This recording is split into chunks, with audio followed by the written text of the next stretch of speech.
요즘 우리는 계속해서 코로나19라고 명명을 하던데요. 코로나19로 인해서 많은 두려움과 어려움들을 겪고 있죠. 자영업을 하시는 또 중소기업을 하시는 교우들 정말 많은 어려움들을 또 겪고 있고 경제적으로도 서로 많은 어려움들을 겪고 있는 것이 피부로 느껴집니다. 그렇다고 한다면 우리가 해야 할 일이 있는데 정말 기도해야 될 줄 믿습니다. 기도를 해야 되는데 근데 이상하게 이렇게 어려운 일을 겪으면서도 교회를 보면 기도한 분들이 많이 늘어나질 않아요. 정말 이렇게 두렵고 힘들고 어렵다면 먼저 무릎 꿇어 기도하면서 문제를 풀어나갈 수 있을 텐데 왜 기도를 해야 되는데 라는 생각을 하는데 기도는 안 할까? 왜 입으로는 자꾸 힘들다 어렵다라고 말을 하는데 기도는 우리는 못할까? 우리는 이런 문제가 사실은 작은 문제는 아니죠. 왜 기도해야 되는데 기도가 안 될까? 여러분 요즘 기도해야 된다는 생각은 많이 드시죠? 그렇죠? 생각도 안 들어요? 교회 오면 요즘 기도에 대한 설교를 많이 하니까 기도에 대한 부담감을 잡고 가죠. 해야지. 근데 벌써 기도가 안 되는 거죠. 오늘은 이 문제에 대해서 우리가 조금 더 깊은 이야기들을 좀 나눠보려고 그래요. 오늘 성경 본문에는 십자가를 지시기 전에 예수님께서 베드로와 요한과 야고보를 데리고 겟세마네 동산으로 올라가셔서 기도하신 모습이 기록되고 있어요. 예수님께서는 뭐라고 말씀하셨습니까? 내 마음이 매우 고민하여 죽게 되었으니 너희는 여기 머물러 나와 함께 깨어있어라 기도하라 말씀을 하신 것이죠. 그리고 예수님이 겟세마네 기도를 총 3번 하셨는데 첫 번째 기도를 하시고 오셔서 보니까 제자들이 잠을 자고 있어요. 그래서 또 깨웠지만 계속 잠을 잡니다. 내 마음이 매우 고민하여 죽게 되었으니 기도하자. 그렇게 특별히 당부를 드렸는데도 계속 잠을 자는 거죠. 마치 요즘 힘들어 어려워 입으로는 하는데 계속 기도하지를 못하는 우리들과 비슷한 상황이 아닌가 싶어요. 자, 왜 그럴까? 여기에 대해서 예수님께서 하시는 말씀이 있죠. 자, 마태복음 26장 40절 41절 읽어보겠습니다. 시작. 제자들에게 오사 그 자는 것을 보시고 베드로에게 말씀하시되 너희가 나와 함께 1시간도 이렇게 깨어 있을 수 없더냐. 시험에 들지 않게 깨어 기도하라. 마음에는 원이로되 육신이 약하도다 하시고. 아멘. 예수님께서 오셔서 제일 먼저 책망하신 내용을 보니까 어찌 1시간도 깨어 있을 수 없더냐 책망하시는 거죠. 분명히 성경 말씀 보니까 1시간으로 기록이 되어져 있는데 그러면 예수님께서 첫 번째 기도하신 것이 1시간 기도하시고 그냥 모셔가지고 제자들에게 1시간도 기도할 수 없느냐 이렇게 책망하신 것인가? 우리 개역 성경에 이렇게 번역될 수 있을 만큼 헬라어 성경에도 이제 그렇게 번역될 수 있는 여진이 있어요. 그런데 오늘 이 말씀을 좀 자세히 보면 그렇게 번역하는 것보다는 왜 이 중요할 때, 이 기도해야 될 때 기도하지 못하느냐 이렇게 번역하는 것이 훨씬 좋은 번역이 아닌가 저는 이제 그런 생각이 들더라고요. 왜냐하면 시간 동안이라고 번역된 호란이라는 단어는 이것이 시각한 중요한 때를 의미하는 헬라어예요. 우리가 시간 동안이라고 번역되어 있지만 중요한 때를 가리키는 말이고 한, 숫자를 가리키는 하나, 둘, 한이라는 그 미한이라는 헬라어도 사실은 수사 좀 더 깊이 보면 수사 그 헤이스의 여성형인데 이 숫자의 최소한을 가리키는 거예요. 그러니까 1시간이라는 것은 1시간 60분을 말하는 것이 아니라 이 짧은 시간, 이 순간, 이 기도해야 될 순간, 이 중요한 시간인데 어찌 기도하지 못하느냐 그렇게 해석하는 것이 제가 봤을 때는 훨씬 더 타당성이 있다 생각해요. 그리고 그 당시에는 예수님께서 뭐 손목시계 차고 다니는 시절이 아니잖아요. 그렇죠? 지금은 손목시계가 각자 있으니까 분단위로 살지만 그 당시에는 해가 뜨면 아침이구나, 해가 지면 저녁이구나 이 때를 중심으로 살았기 때문에 그렇게 뭐 시간을 정확하게 그런 개념을 가지고 있지는 못했어요. 그러니까 1시간도 교회에 있을 수 없더냐, 이것은 뭐 1시간 기도하라 그런 의미라기보다는 왜 지금 중요할 때에 자고 있느냐 그런 말이죠. 오늘 졸고 도시는 분들은 조금 기분 상하지 않길 바랍니다. 오늘 조는 얘기를 하니까 이게 나를 두고 하는 얘기냐 그렇게 생각하실 텐데 그런 얘기는 아니니까 마음 편하게 주무시길 바랍니다. 그러면 이 문제가 뭐냐? 왜 지금 기도해야 될 중요한 타이밍인데 잠을 자는 거냐? 이유가 뭐냐? 오늘 주님께서 뭐라고 말씀하셨습니까? 마음에는 원인이 오는데 육신이 약하다. 우리가 이 말을 우리도 자주 쓰잖아요. 예배를 왜 못 드립니까? 목사님, 마음은 원인인데 육신이 약합니다. 그런 말 하는데 주님께서는 이러한 제자들의 영적 상황을 어떻게 판단하시냐면은 마음으로는 원해요. 기도하고 싶어. 여러분 지금도 여러분 기도하고 싶으시잖아요. 그렇죠? 정말 기도하고 살고 싶어요. 이게 우리 마음이야. 이 마음이 없는 게 아니에요. 그런데 문제는 뭐라고? 육신이 약하다. 육신이 약한 거예요. 우리는 이 육신이 약하다는 말을 오늘 깊이 좀 들여다보려고 하는 거예요. 우리도 예배를 드리다 보면은 자꾸 졸릴 때가 있어요. 왜? 피곤하면 졸려요. 육신이 그걸 이길 수가 없어. 그 졸음의 그 고통이라는 게요. 그거 졸을 때 보면은, 그 작은 게 아니에요. 그렇죠? 이 눈꺼풀이 이게 얼마나 무거운지, 저는 운전을 할 때 경험을 해요. 운전을 할 때. 옛날에 제가 강화에서 목회를 할 때 시인이가 고양시에 있는 고등학교를 다녀가지고 저녁 예배 끝나면 꼭 데려다 줘야 했어요.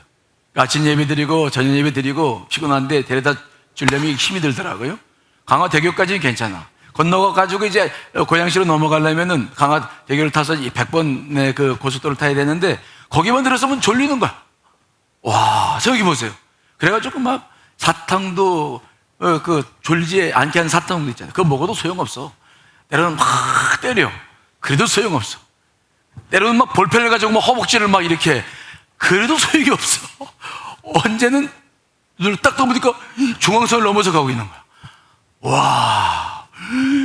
어느 때는 막 깜빡 떴는데 브레이크를 밟지 않았으면 앞차를 들이받을 뻔한 일도 있고, 어이구, 정말 주님께서 저를 도와주지 않으셨으면 제가 오늘 여기서 설교를 못했을 거예요. 하늘나라에 가 있었을 거예요. 그러니까 이게 조는 분들의 마음을 저는 뭐 충분히 이해해요. 예. 이해한다고 조르라는 얘기는 아니지만 아무튼 하여튼 그러니 제자들이 얼마나. 근데 주님께서 뭐라고 말씀하셨습니까? 육신이 약하다. 이게 도대체 무슨 말이에요? 성경을 우리가 읽을 때 육체라는 말을 그냥 육이라는 개념을 쓸 때는 괜찮은데 특별히 마음과 육체를 비유했을 때에는 거기에는 우리 내면에서 서로 주도권을 잡으려고 하는 선과 악, 주도권을 잡으려고 하는 영과 육의 개념으로 이 말씀을 보통 많이 이해를 하죠. 자, 갈라디아서 5장 16절, 17절 읽어보겠습니다. 시작. 내가 이르노니 너희는 성령을 따라 행하라. 그리하면 육체의 욕심을 이루지 아니하리라. 육체의 소욕은 성령을 거스르고 성령은 육체를 거스르나니 이 둘이 서로 대적함으로 너희가 원하는 것을 하지 못하게 하려 함이니라. 그렇죠? 오늘 본문도 보면 성령과 육체가 비교되고 있죠. 이것은 서로의 우위 관계, 즉 함께 할 수 없는, 대치될 수밖에 없는 상황을 우리들에게 설명해요.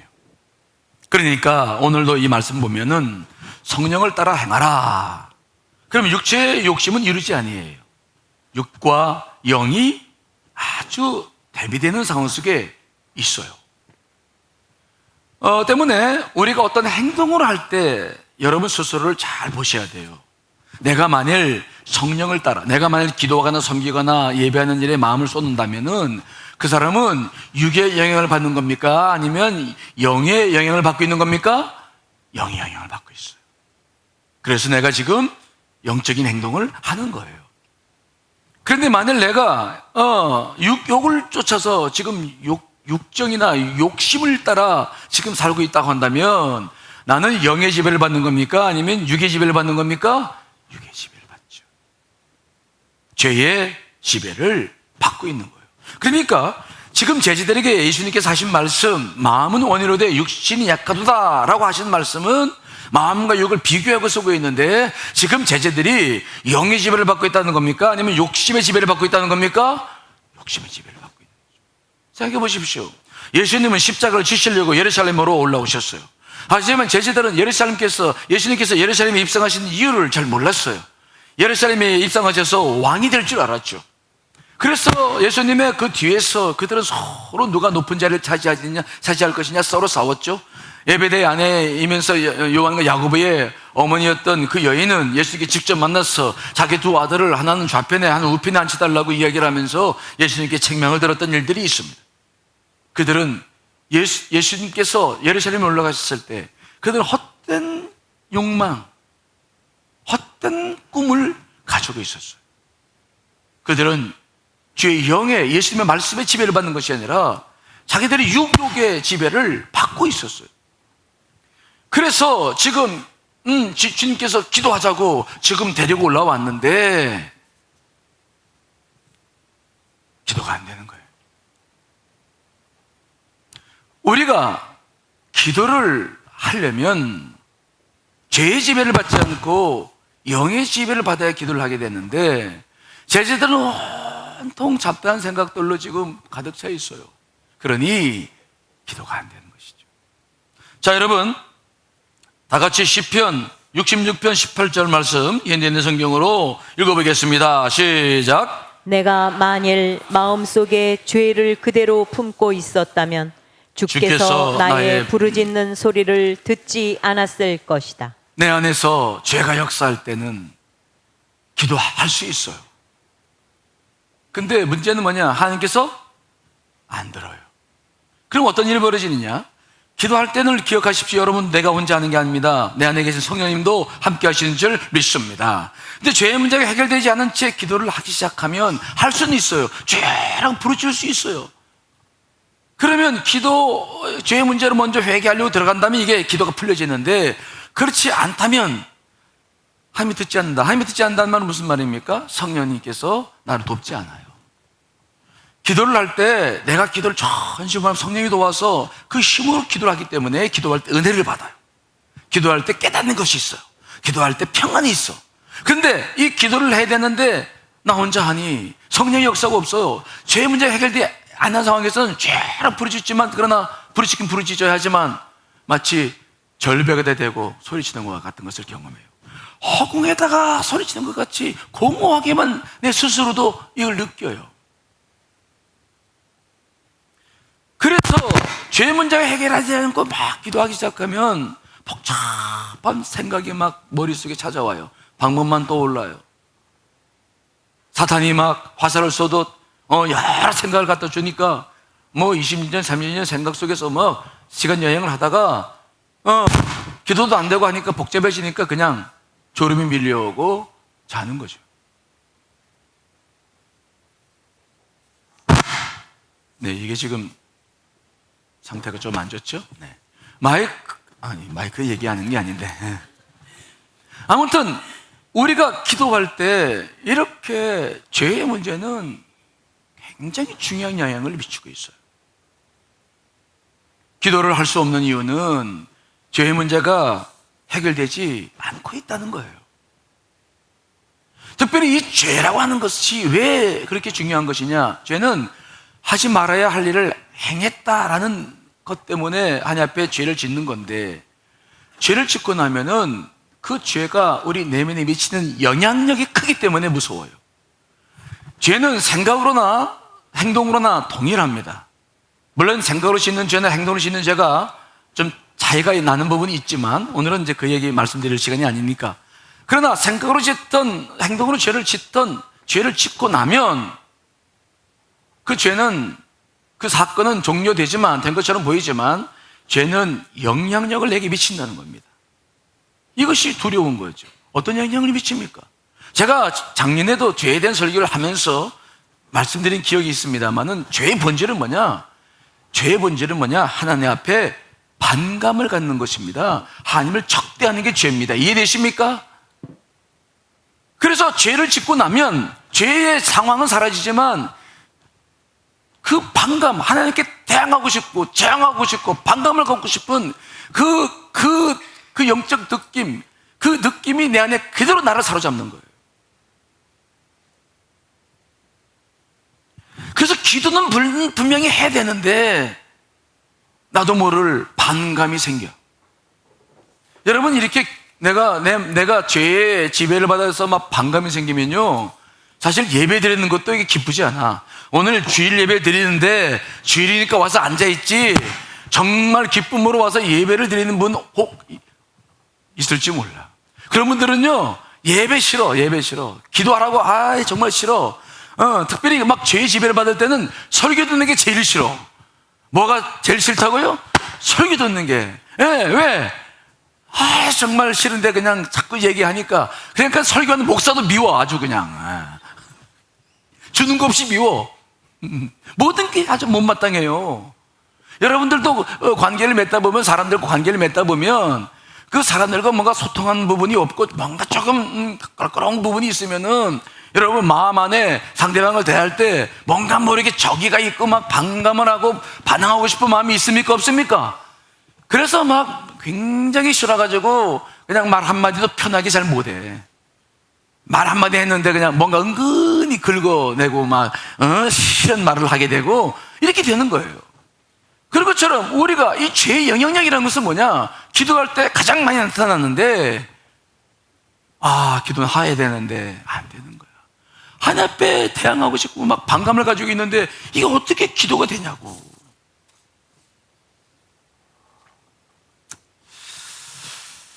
그래서 우리는 이 죄의 문제를 깊이 생각해야 돼요.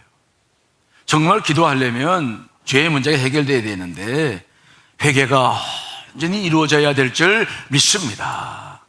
여러분, 시편 84편 5절 6절 말씀도 읽어보겠습니다. 시작. 주께 힘을 얻고 그 마음에 시온의 대로가 있는 자는 복이 있나이다. 그들이 눈물 골짜기로 지나갈 때에 그곳에 많은 샘이 있을 것이며 이른 비가 복을 채워주나이다. 아멘. 시온의 대로가 확 열려버리면 여러분 눈물 골짜기를 지날 때에도 많은 복을 경험하게 될 줄 믿습니다. 근데 이 시온의 대로가 열리지 않으면 이것처럼 힘든 게 없는 거예요. 지금 여러분들의 마음을 상태를 잘 보세요. 여러분, 주님께로 문이 열려 있습니까? 열려 있어요? 닫혀 있어요? 우리는 이 문제를 오늘 설교를 들으면서 좀 해결해야 돼요. 그러면 어떻게 회개해야 될까? 우리는 회개에 대해서도 많은 오해를 하고 있어서 이 잘못된 회개에 대한 것들도 이거 문제를 좀 해결해야 될 게 있어요. 그렇다고 한다면 우리가 진정으로 회개하려면 어떻게 되느냐? 우리는 두 가지 단어를 잘 기억해야 되는데 하나는 돌아섬이라는 단어와 또 하나는 뉘우침이라는 단어예요.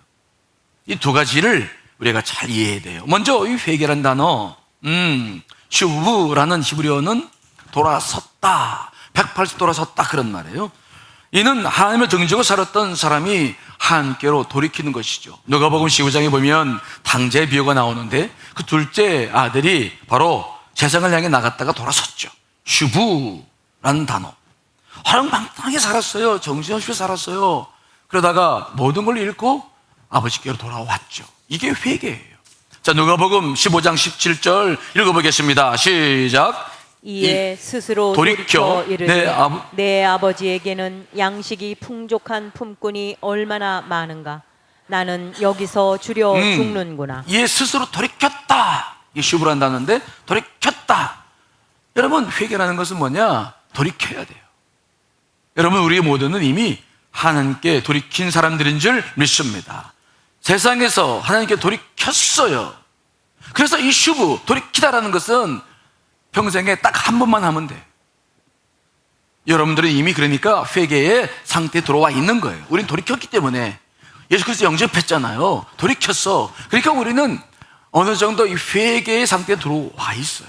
그런데 이제부터 우리가 해야 할 일이 있는데 그것은 바로 뭐냐면 뉘우치는 거죠.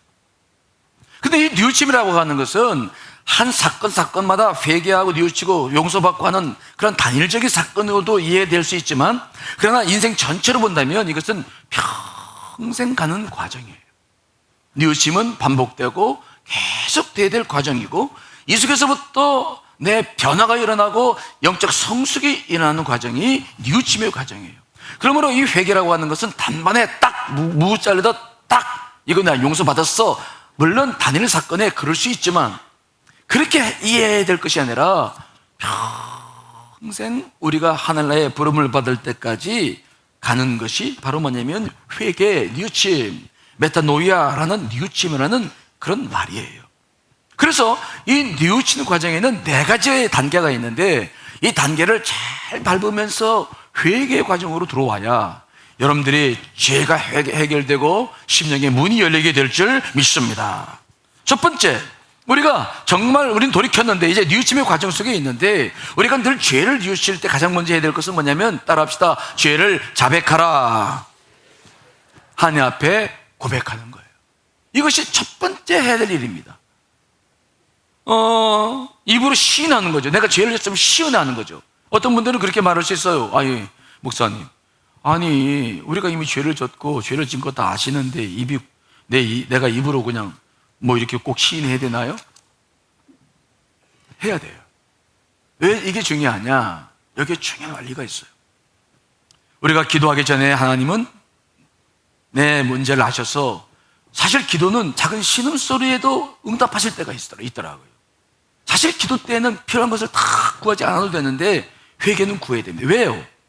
이 고백과 자백은 어떤 역할을 하느냐? 죄라는 특성이 있는데 이것은 자꾸 숨기려고 그래. 죄의 특성은 뭐냐면 여러분 영혼 속에서도 여러분도 모르게 자꾸 숨어버려. 그렇게 되면 어떤 문제가 생깁니까? 죄가 숨어버리면 그 죄는 여러분들 안에서 자기도 모르게 반감과 하나님 앞에 대한 저항감을 계속 심어놓는 것입니다. 이해되십니까? 그것이 결국은 발목을 잡는 거예요. 영적으로 여러분들을 후퇴시키는 것입니다. 때문에 이 죄를 자백한다는 것은 뭐냐? 숨으려고 하는 죄의 속성들을 드러내서 여러분 안에 죄가 숨지 않도록 하는 것이 자백의 기능인 줄 믿습니다. 자기도 모르게 자백하지 않으면 죄가 숨어버려. 무의식적으로 넘어가요. 그러면 이것은 계속해서 여러분들 안에 영적인 상큼을 묻죠. 뭔가 예배를 드려도 그냥 뭔가 껄쩍지근해, 뭔가 소화되지 않은 것처럼 그런 영적인 느낌들이 계속 올라오게 되는 것이 이것이 완벽하게 이루어지지 않아서 그런 거죠. 그러므로 사람들 앞엔 죄를 자백할 필요 없어요. 사람들한테 죄를 자백하면 큰 문제가 생겨. 그러나 하나님께는 여러분 어떤 경우든 서로 하던 작은 소리를 하던 죄를 자백하는 것이 여러분들 안에 이루어질 수 있길 간절히 축원합니다. 이것이 되지 않으면 회개는 이루어질 수 없어요. 그냥 대충 용서해 주세요, 말도 안 해. 그냥 자기가 죄진 거 아니까 하나님 용서해 주세요. 이러한 것은 죄를 드러내는 일이 아니에요. 숨겨버리는 거예요. 무의식 속에 죄를 집어넣어 넘겨버리는 거예요. 잊어질 것입니다. 하지만 잊혀지지만 여러분들 안에 영적 분위기는 절대로 해결되지 않아요. 계속 하나님 앞에 저항감, 반대, 무슨 일만 있으면 푹푹 불쑥불쑥 튀어나오는 분노와 같이 영적인 저항감은 계속될 겁니다. 이것이 큰 문제예요. 그러므로 죄라고 하는 것을 정말 회개하고 뉘우칠 때는 소상하게 알고 자백할 수 있게 되시기를 간절히 축원합니다. 존 스토트 목사님은 이렇게 이야기를 하더라고요. 우리 죄를 비밀과 속임수의 어둠 속에서 끌어내요 하나님의 임재 앞, 꺼지지 않는 불 속으로 가져오는 것이다. 그렇게 하나님 앞에서 죄를 드러내면 먼저 그 죄를 고백하고 그 다음 그 죄를 버리게 되어 그 결과 우리는 자비를 얻을 수 있다. 자백이라고 하는 것이 아주 중요한 거예요. 우리가 상대방과 관계를 풀 때도 마찬가지 아니겠습니까? 자기가 한 행동과 한 것에 대해서 충분한 대화가 없이 상대방의 용서를 받을 수 없잖아요. 여러분들이 지은 죄는 늘 하나님께는 온전히 자백되는 게 중요하다. 그래서 여러분들의 영혼 안에 죄를 심지 않으시길 간절히 축원합니다. 그 찌꺼기를 남겨서는 안 돼요. 그래서 누적되면 사람들이 양심이 화인받아요. 어떤 죄를 져도 끄떡없는 사람이 돼요. 예수를 믿어도 그런 사람들이 얼마나 많습니까? 그런 문제는 여기와 깊은 관계가 있어요. 두 번째 단계 회개라고 하는 것은 의지의 회개가 있고 영으로서 하는 회개가 있는데, 처음에 우리는 내가 자백함으로 의지적으로 내가 고백을 하죠. 그러나 중요한 것은 무엇입니까? 회개의 영을 구하시길 간절히 축원합니다. 내가 회개를 할 때는 굉장히 힘들고 어려워요. 그러나 주의 영이, 성령께서 나를 좀 돕기만 하신다면 정말 내 자신을 비참한 모습을 바라보며 정말 중심에서 우러나오는 회개를 내 감정과 함께 주님께 온전히 드릴 수 있어요. 이 두 번째 이 회개의 영과 함께 기도하는 단계가 빠져버리면 저 건조한 그냥 독백이 되는데, 그러면 여러분들의 중심은 움직이지 않아요. 계속해서 독소는 빠지지 않아. 내 속에 있는 그 죄가 남겨놓았던 그 반항과 저항과 적대심이라고 하는 그 근본적인 문제들이 이게 희석되질 않아. 녹아 너무 없어지질 않아요. 그래서 마치 죄를 고백했는데 자기는 변하지 않아. 이건 회개 아니에요. 회개가 중요한 것은 이런 역사를 통해서 내가 변화되는 거야. 근데 그냥 자기는 변화되지 않는데 그냥 마치 자판기에 동전을 넣듯이 넣어서 음료수 하나 빼먹듯이 저 회개 그냥 고백 잠깐 하고 그건 난 용서받았어 아멘, 그리고 일어나가지고 그저 마치 자판기에서 다시 또 뭘 얻은 것처럼 이런 식으로 회개하기 시작하면 여러분들의 영혼은 계속해서 변화되질 않는다. 이해되시나요? 이 부분을 여러분 놓치면 안 됩니다. 진정한 회개라는 것이 무엇인지를 여러분들이 알지 못하면 안 돼요. 자판기로 만들어서는 안 된다는 거예요. 십자가의 보혈을 그거는 능욕하는 거예요. 그 다음에 세 번째 우리가 회개하면서 계속 기도해야 될 내용들이 있는데, 그것은 바로 뭐냐? 죄를 짓게 된 약한 심령을 회복하기 위해서 기도하셔야 돼요. 자, 시편 51편 7절 말씀 읽어보겠습니다. 시작. 우슬초로 나를 정결하게 하소서. 내가 정하리이다. 나의 죄를 씻어 주소서. 내가 눈보다 희리이다. 시편 51편은 다윗이 밧세바와의 관계, 잘못된 관계를 통해서, 간음 사건을 통해서 그의 남편을 죽인 정말 큰 죄를 범하고 이제 회개하며 지은 시죠. 그는 우슬초로 나를 정확히 해달라고 합니다. 우리도 마찬가지죠. 이런 기도가 필요해죠. 그러나 이것만 가지고 되지 않아요. 다윗은 더 깊이 들어가서 근본적인 것을 놓고 기도하죠. 시편 51편 10절 말씀 읽어보겠습니다. 시작. 하나님이여, 내 속에 정한 마음을 창조하시고 내 안에 정직한 영을 새롭게 하소서. 십자가의 보혈로 우리 죄는 고백하면 씻어질 수 있어. 죄는 씻어져. 하나님은 없는 것처럼 나를 생각해요. 동에서 서가 먼 것처럼 우리 죄를 보르지 않으실 것입니다. 근데 문제는 뭐냐? 내 자신이에요.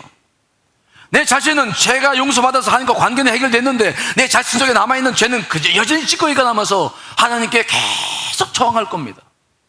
내 자신의 문제가 해결되지 않는 이상 진정한 회개라고 볼 수 없는 거죠.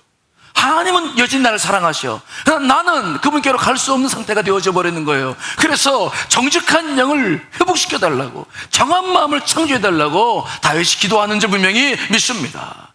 이 단계를 우리가 들어가지 않으면 진정한 회개는 이루어지지 않아요. 하나님과 관계는 해결됩니다. 하지만 본인의 영적 문제는 해결이 안 돼. 그러면 정말로 하나님 앞에 설 수 없어요. 그래서 우리는 회개의 기도가 단시적인 기도가 돼서는 안 돼요. 회개의 기도는 아주 철저하면서도 우리가 늘 우리가 하는 기도 가운데 가장 중요한 기도가 회개 기도인데, 회개는 그저 단순한 과정만으로 끝나는 게 아니라 이게 굉장히 중요한 기도인데, 그래서 저는 기도를 해보면서 느껴지는 것은 회개 기도는 영적 수술의 한 과정이라고 생각할 만큼 치밀하고 철저하게 할 필요가 있어요. 이것이 이루어지는 만큼 우리는 주님께 나아갈 수 있고, 우리는 변화될 수 있고, 우리는 주님의 영광을 드러낼 수 있기 때문에 그래요.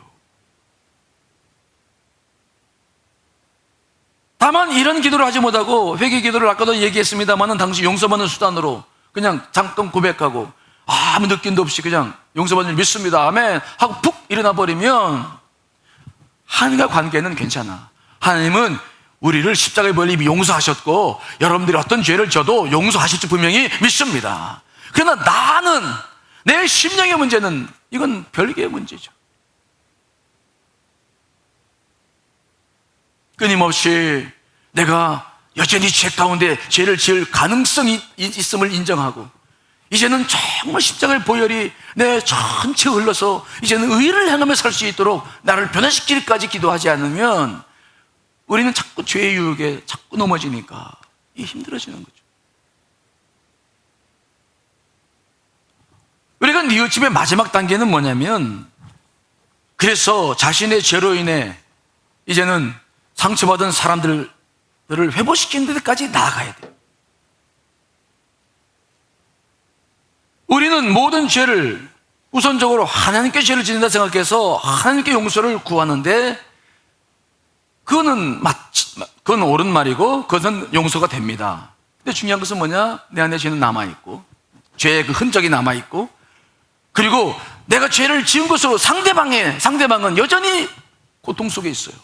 그런데 하나님께 내가 구한 것으로 끝냈다고 모든 죄가 다 사라진다면, 그러면 상대방에게 받고 있는 고통은 누가 책임지는 것입니까?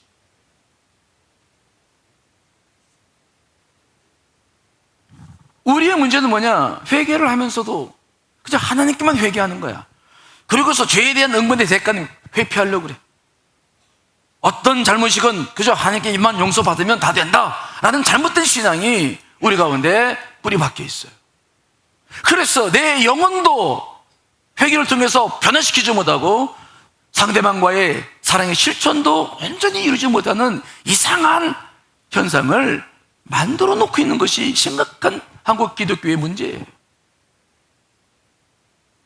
우리는 이런 것에 대해서 이미 사회적으로 밀양이라는 영화를 통해서 사회적으로 질타를 받은 바 있어요. 그 영화에 보면은 주인공으로 나오는 전도연이 아들이 있었는데 아들이 유괴돼서 죽었죠. 그 유치원에 하던 원장이 이제 서울서 이사 왔으니까 돈 좀 있는 줄 알고 돈을 요구했는데 죽였어요. 이 전도연 씨가 그래서 교회에 다녀서 이제 마음을 진정받고 은혜를 받았어. 그러고 나니까 용서라는 말을 자꾸 들으니까 그 범인을 용서하고 싶어서 교도소로 간 거예요. 그렇죠? 가서 범인을 만났어. 막상 만나고 보니까 막 또 분노가 올라와. 그러니까 마음은 말고 못하고 가만히 있다가 겨우 입을 띈 말이 한마디가 있는데 뭐냐면, 그런데 원장님은 얼굴이 좋아 보이시네요. 이렇게 어렵게 입을 띄죠. 그랬더니 그 범인이 뭐라고 말합니까? 네, 하나님께서 저를 용서해 주셨거든요. 저는 지금 새로운 삶을 살고 있거든요. 어이구. 아니, 피해 당사자는 용서도 안 했는데 지가 다 용서받았대. 왜? 하나님께서 용서했으니까 다 용서했대. 그러니까 당신은 나한테 찾아올 필요도 없고 당신 나한테 뭐 용서할 필요도 없는데 왜 왔느냐, 이런 식이야.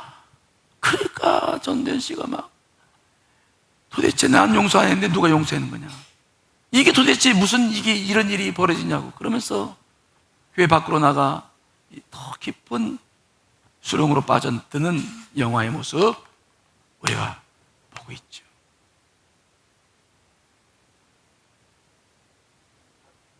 우리는 회개를 하면서 이런 우를 범하면 안 돼요.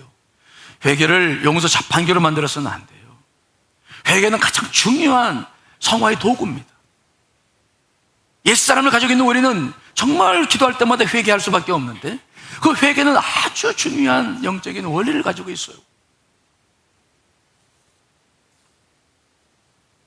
그러므로 우리는 이런 회개를 할 수 있을 때마다 다 치밀하게 하면서 나를 변화시켜 나가고 내 안에 하나님의 나라를 이루고 의를 이루고 이웃과의 관계를 화평케 하며 하나님의 뜻을 이루는 우리의 신앙생활이 되어야 될 줄 믿습니다. 근데 어떤 사람들은 이 회개와 용서에 대해서 너무 많은 오해를 내서 막 죄를 실컷 즐겨. 왜? 회개하면 되니까. 큰 죄를 지어도 회개하면 된다는 사실을 마치 보험 약관처럼 생각해가지고 뭐 회개하면 되지 뭐. 그리고 죄를 막 즐기고 실제로 그렇게 생각하는 분들이 적지 않아요. 참 이게 심각한 문제거든요.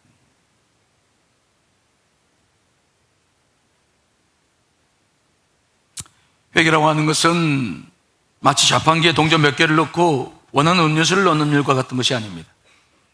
죄를 자백하면서부터 회개의 영을 부여받아 정말 주님과 깊고 은밀한 대화를 통해서 내 영을 회복시켜 나가고, 그리고 이러한 과정을 통해서 내가 변화되고 이웃들에게도 그리스도 살아계심이 증거될 수 있는 그러한 이 과정들이 이루어지는 것이 진정한 회개인 줄 분명히 믿습니다. 우리는 돌이켰어. 이미 돌이켰어. 우리는 이미 회개한 사람이죠. 하지만 이제 이 뉘우침의 과정 속에 우리는 삶을 살고 있기 때문에 순간 이러한 과정들을 잘 밟아나가면 심령이 열려서 기도를 능력 있게 하게 될 줄 믿습니다. 그러나 이런 과정을 알지 못하면 저 앞에 나오긴 나오지만 심령은 늘 답답해요. 늘 답답해. 기도는 하고 싶은데 안 돼요. 부르짖긴 부르짖는데 이게 안 돼. 여러분, 이러한 일들이 여러분들 안에 혹시 일어나고 있다고 한다면 정말 오늘부터 우리는 진정한 회개로 나아가야 될 줄 믿습니다. 그러므로 우리가 해야 할 일은 뭐냐? 먼저 기도의 골방을 찾아야 돼. 기도할 수 있는 자리에 무조건 앉아야 돼. 기도가 되든 안 되든 여기서부터 모든 것이 출발해야 됩니다. 자, 마태복음 6장 6절 읽어보겠습니다. 시작. 너는 기도할 때에 내 골방에 들어가 문을 닫고 은밀한 중에 계신 내 아버지께 기도하라. 은밀한 중에 보시는 내 아버지께서 갚으시리라. 아멘. 골방의 문을 닫고 사람들 때문에 기도하는 거 말고, 뭐 기도해야 되니까 기도하는 거 말고, 정말 내 중심을 가지고 하나님 앞에 들어가서 골방의 문을 확 닫고 하나님과 1대1로 만났어. 아버지, 이게 기도의 자리에 앉는 것부터 출발해야 될 거 아니겠어? 아버지, 골방에 들어가야지. 그래야 기도도 하고 회개도 되는데 이것이 되지 않으면 안 돼요. 여러분들에게는 골방이 있나요? 아무도 간섭받지 않고 사람 눈 닿지도 않고 뭐 비교 평가받지도 않고 그저 나와 하나님과의 관계 속에서 내 자신을 쏟아부을 수 있는 그런 골방이 있는 것입니까? 기도의 골방이 먼저 있어야 돼요. 나와 하나님과 은밀하게 대화할 수 있는 그 기도 골방이 필요하다.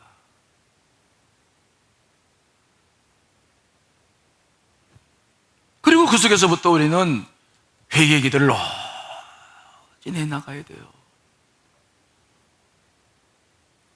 신앙의 고전을 읽어보면 신앙의 대가들은 영성이 깊어질수록 더 깊이 회개하는 것을 봅니다. 계속된 기도와 영성 생활을 통해 마음들도 굉장히 여려지고 삶의 목표도 또 높아지죠. 그러니까 자꾸만 봐도 막 마음이 떨려요. 이 기도하는 사람들이 변해 나가는 과정이죠. 어린아이처럼 돼요. 여린 마음들은 다른 생명들에게 끼친 고통에 예민하게 반응해요. 저도 한 주간을 보내면서 정말 교우들의 가슴 아픈 이야기들을 때로는 찾아가고 때로는 들으면서 기도하면서 정말 이게 힘들어요. 시인 윤동주는 뭐라고 이야기를 했냐면, 시를 썼냐면, 잎새에 이는 바람에도 나는 괴로워한다. 여려져요. 이 정상이에요. 이게 내가 변화되고 있다는 증거예요. 때문에 우리는 정말 신앙생활을 많이 했다고 무슨 뭐 죄가 많아서 회개하는 것이 아니라 하면 할수록 내가 맑아지니까, 보이는 것이 더 많으니까 기도할 수밖에 없죠. 이것이 바로 나를 변화시켜 나가는 거예요. 내가 변화된다는 것은 이런 과정을 통해서 변화되는 것이지 그냥 어느 순간 변화되는 게 아니에요. 그러므로 여러분, 우리가 해야 할 일은 먼저 골방을 찾으시길 간절히 축원합니다. 골방이 어디면 좋겠어요?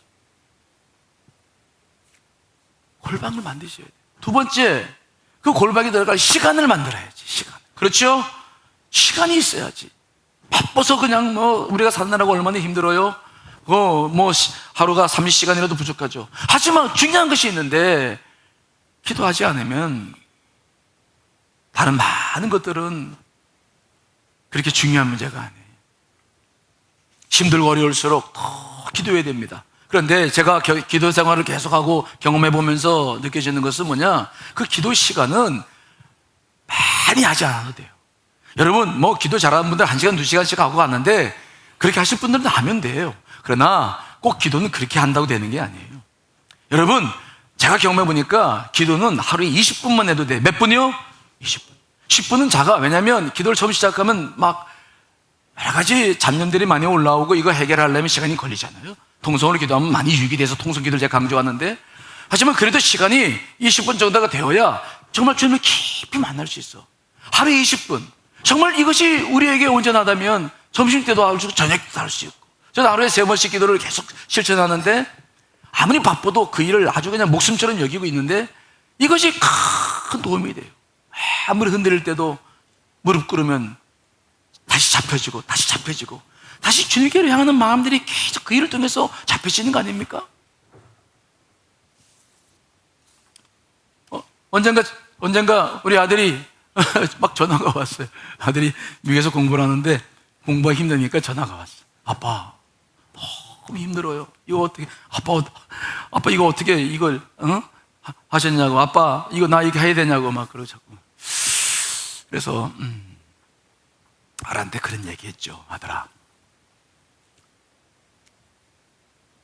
쉬운 일은 아니지. 그런데 이거를 실천해봐라. 아빠도 그랬으니까. 뭐예요? 하루에 3번 네가 시간을 정해놓고 20분씩만 드려라. 기도가 되든 안 되든 무조건 앉아있어. 기도가 안 돼도요? 자도요? 괜찮아. 시간만 결정해놓고 무조건 앉아있어.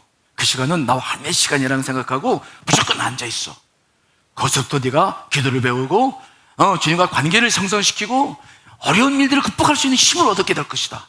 내 말을 꼭 명심하고 실천해봐라.